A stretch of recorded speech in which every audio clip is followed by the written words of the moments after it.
আলোচনা শুরুর প্রথমে আপনাদের কাছে আমি দুটা প্রশ্ন করে আলোচনা শুরু করতে চাই।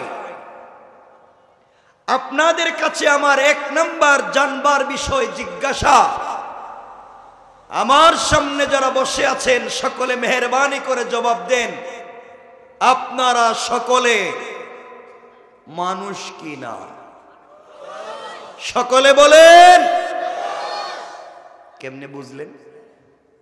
আপনারা যে অন্য কোনো প্রজাতির প্রাণী না, হুবহু মানুষই, ওটা বুঝলেন কেমনে?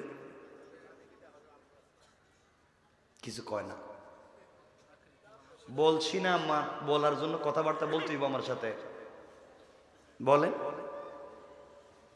বাবা আমি বুঝাবার জন্য বলছি, আমি এমন কোনো আলোচক না যে চক্ষু বন্ধ করে শুধু কথা বলতেই থাকলাম।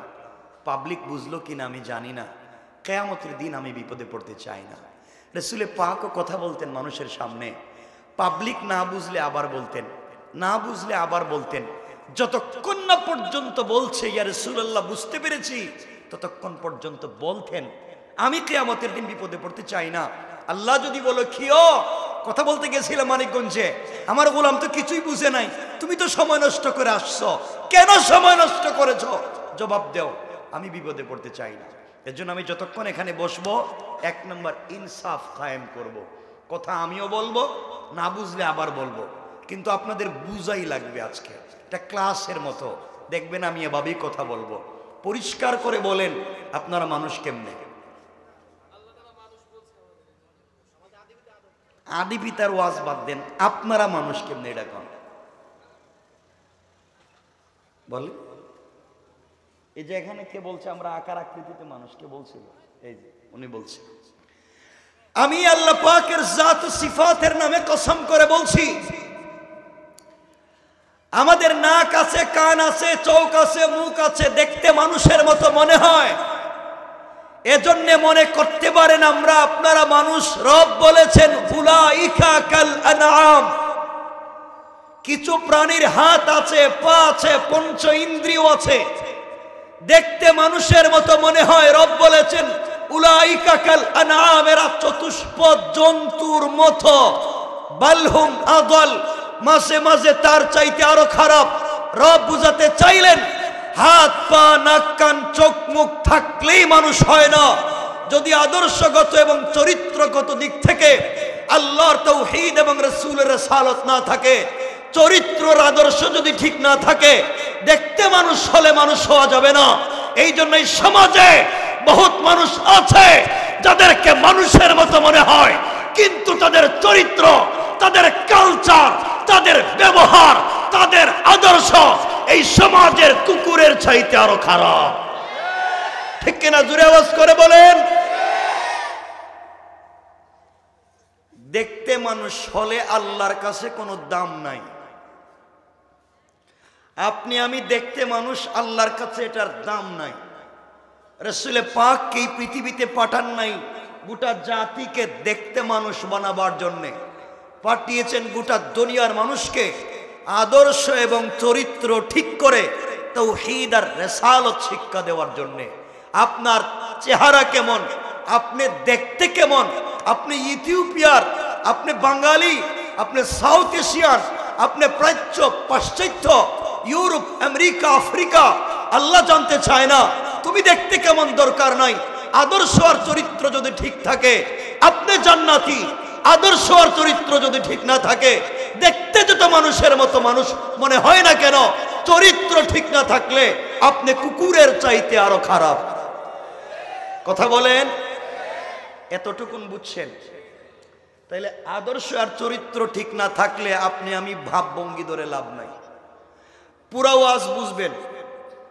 আমি মৌলিক যে কথাগুলো বলতে চাই, এই যে আমার সামনে আপনারা বসে রয়েছেন, কেউ দাড়ি রেখে, কেউ টুপি পরে, কেউ পাঞ্জাবি পরে, কেউ জুব্বা পরে, কেউ তসবিহ নিয়া, কেউ পাগড়ি পরে, এই যে ওলিয়া উলিয়ার মতো বৈশা রয়েছেন আপনারা, এই যে ভাবভঙ্গি ধরছেন, আসলে ভাবভঙ্গি ধরে আপনারা কই যাইতে চান? আসলে আপনারা কারা? এই ভাবভঙ্গি ধরে কাকে ঠকাইতে চান? আসলে আপনাদের পরিচয় কি? কি সমাজে গোঠাইতে চান? আমি এখন কথা বলবো এগুলাই। ঠিক আছে তো? খুব খারাপ লাগবে না? লাগলে কি আর না লাগলে কি? আমি কি আবার আইমু নাকি এখানে? হ্যাঁ, কথা শুনেন না কি বলতে চাই, শুধু শুনতেই থাকে। তাইলে দেখতে মানুষের আল্লাহর কাছে কোনো দাম। আপনাদের কাছে আমার 2 নম্বর প্রশ্ন, মনোযোগ দিয়ে শুনেন বাবা। আর জোয়ানদেরকে বলছি, তোমরা একটু কথাটা তো বইলো, আমার মতো যারা জোয়ান আছো, তোমাদের ওয়াজ করলে তো আজকে রাত শেষ হয়ে যাবে। বিষয়টা তোমাদের বিষয় না, কিন্তু তোমরা যে খারাপের খারাপ, এই যুবকেরা যে খারাপের খারাপ, এরা চুল কাটে, বাংলা লিঙ্ক কাটে, এখানে চুল নাই, এখানে নাই, ওখানে নাই, সব খাইটা খালি কইরা মধ্যখানে চুল রাখে, মনে হয় ছাগল ঘাস খাইয়া মাঝখানে জমা করে তুইছে। কথা বলে না কেন? তোর ডিজাইন করতে কইছে কেন? এবং মহিলা কলেজের ছুটি হইলে মোটর সাইকেল নিয়ে কলেজের গেটে যায়। তুমি কি হাফ লেডিস? মহিলা কলেজের গেটে তোমার কাম কি? তা এমন খারাপ হয়েছে, রাত দিন মোবাইল চালায়, মোবাইল চালাতে চালাতে চালাতে চালাতে যখন ঘুমাতে যায়, ঘুমাতে গেলে দেখে রাত শেষ, ঘুম থেকে উঠে দেখে দিন শেষ, আর এদের চিন্তা করতে করতে মা বাপের জিন্দেগি শেষ। এটা রাখেন, আলোচনার পরে বললেন। কথা কি বুঝতেছেন আপনারা আমার? জন্য মনোযোগ দিয়ে শুনেন কি বলতে চাই আপনাদের কাছে, খুব মনোযোগ দেন। 2 নম্বর প্রশ্ন, আমার সামনে যারা বসেছেন সকলে মুসলমান কি না? একটু কথা বলেন না বাবা, সবাই বলে। কেমনে বুঝলেন?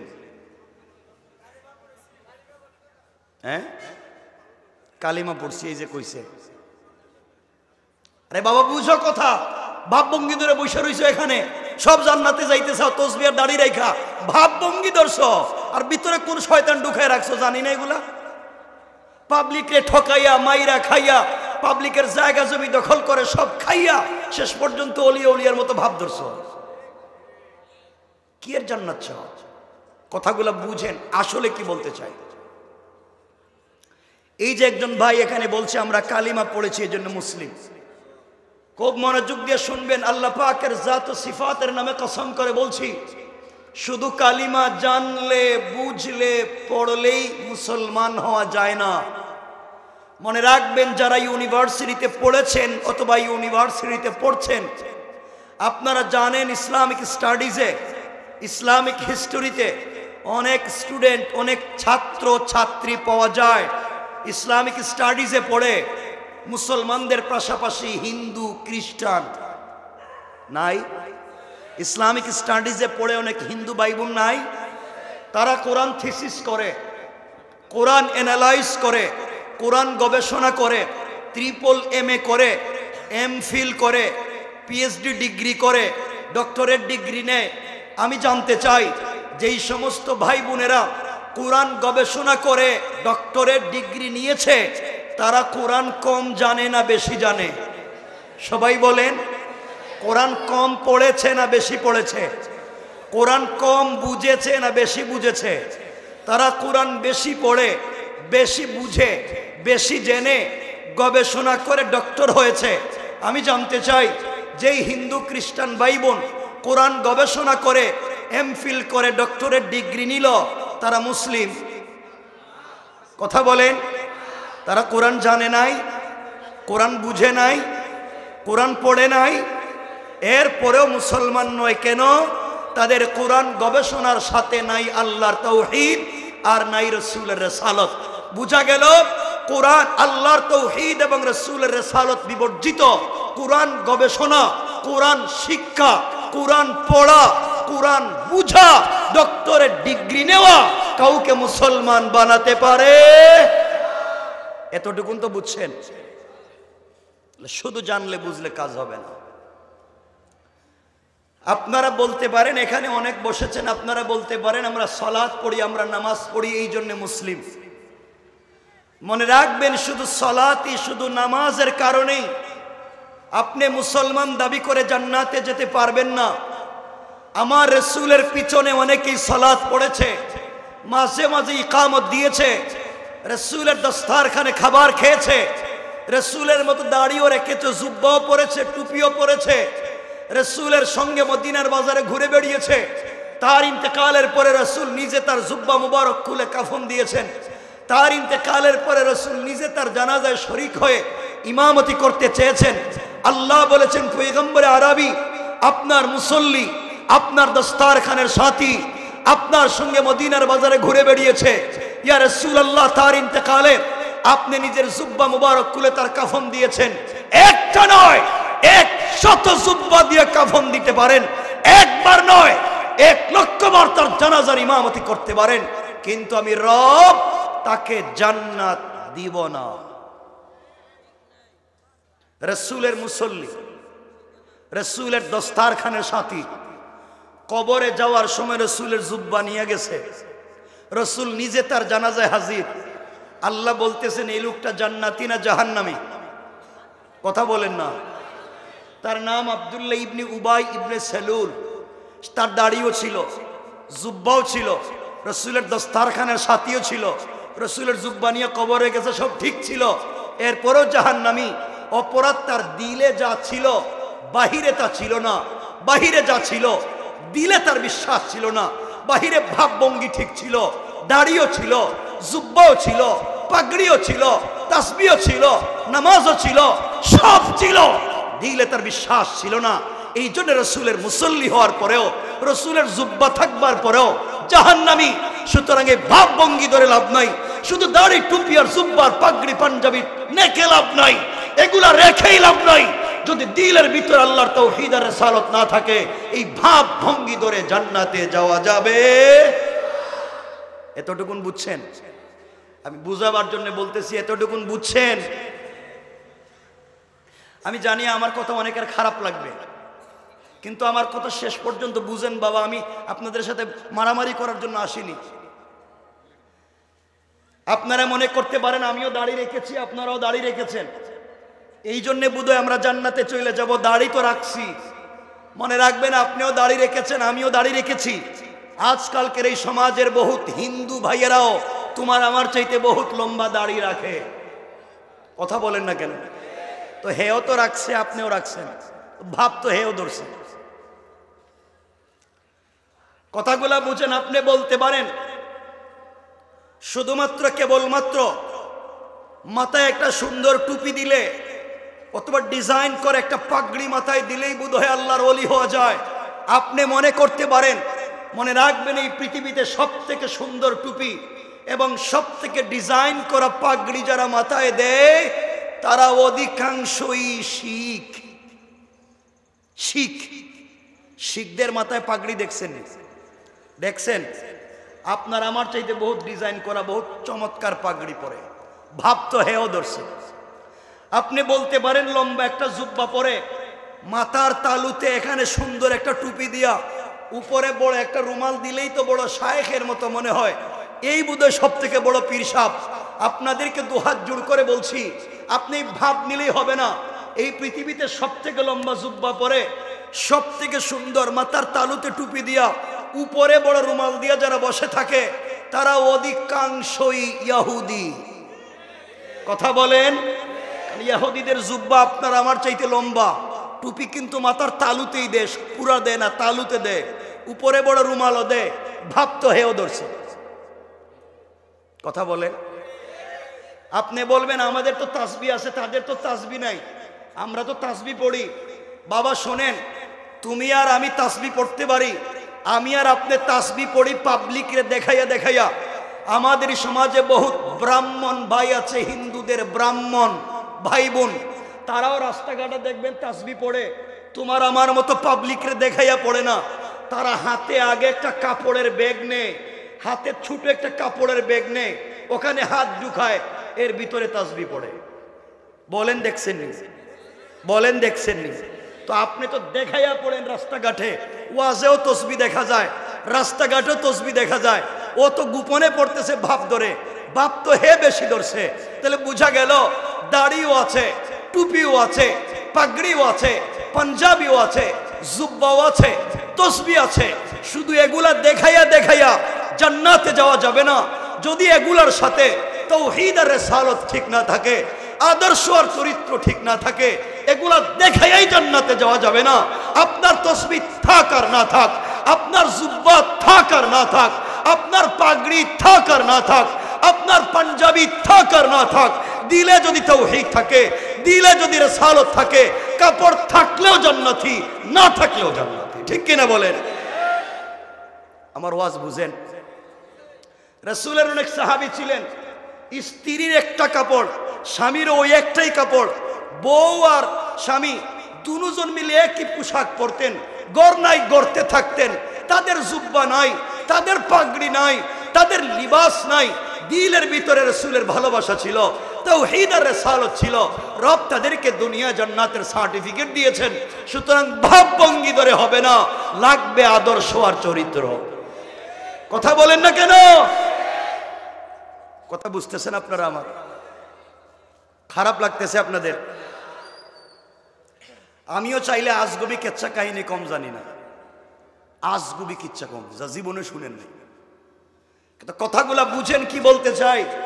সমাজ নষ্ট, দিন এই সমাজ থেকে চলে যাচ্ছে। কসম রব্বে পাকের জাতের দুহাত জোড় করে বলছি, রাগ কইরেন না। এই যে আপনারা আমার সামনে বৈশা রইছেন, অধিকাংশ সমাজ ব্যবস্থা নষ্ট করছেন এই আপনারা। এই যে আপনারা বলবেন দাওয়াত দিয়ে হুজুরে আনছে, হুজুরে আমাদের গালাগালি করে কেন? আমার দায়িত্ব আছে, অধিকার আছে। আপনারা আমাকে এনেছেন কিন্তু কথা শুনবার জন্য, আমার কথা শোনা লাগবে। ভালো না লাগলে দাঁড়িয়ে প্রশ্ন করবেন। এই সমাজ নষ্ট করছেন আপনারা।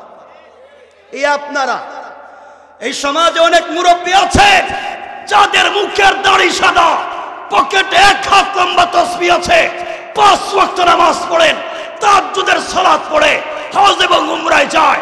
খবর নিয়ে দেখেন আপনাদের এলাকায় 5 ওয়াক্ত দাড়িওয়ালা মুরব্বী আছে যারা নামাজ পড়বার পরেও এলাকার সব থেকে বড় সুদের কারবারি। ঠিক কিনা জুড়ে বলেন? আপনি ভাব ধরছেন কেন?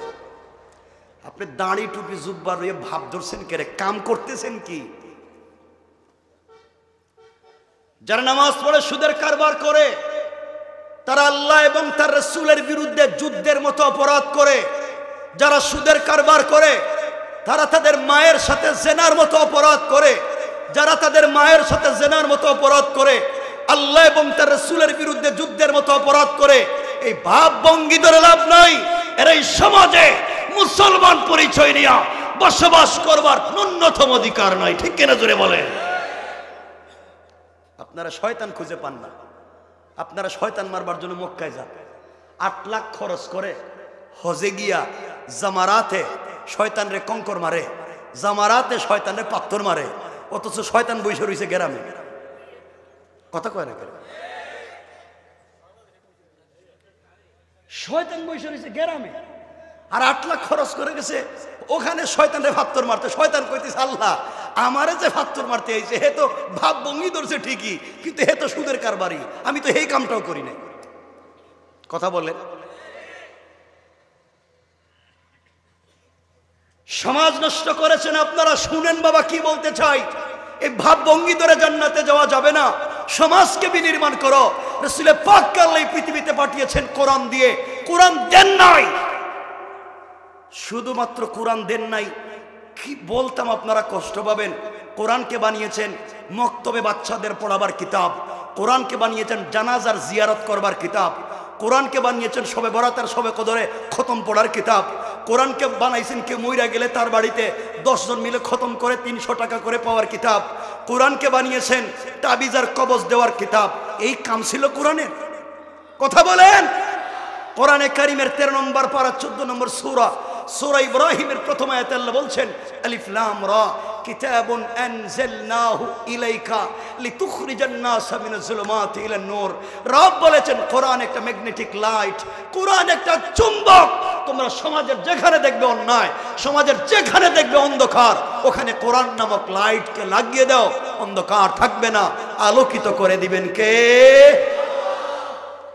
আজকে কোরআন আছে মসজিদে, যে কোরআন দিয়া ইমাম সাহেব মসজিদে নামাজ পড়ায়, যে কোরআন দিয়া মুসল্লিরা মসজিদে নামাজ পড়ে, এই মুসল্লিরা এত বড় টাটকা মুনাফিক, আল্লাহর সঙ্গে মসজিদে ওয়াদা করেছে সব কিছুতে আল্লাহকে মানবে, সব কিছুতে রাসূলের চরিত্র ফলো করবে, কোরআনকে ফলো করবে, মসজিদে ওই কথা বইলা আইসা মসজিদ থেকে বাইর হইয়া ব্যবসা বাণিজ্য ওজনে কম দেয়, নিজের মেয়ের বিয়ে শাদিতে গায়ে হলুদ করে ডেক সেট লাগাইয়া গান বাজনা করে। আপনারা বলেন মসজিদের কোরআনের চরিত্র আর এই মুসল্লির বাহিরের চরিত্র মিল আছে? কথা বলেন, মিল আছে? কোথায় রাখছেন কোরআন? আর থাকবার কথা ছিল কোথায়?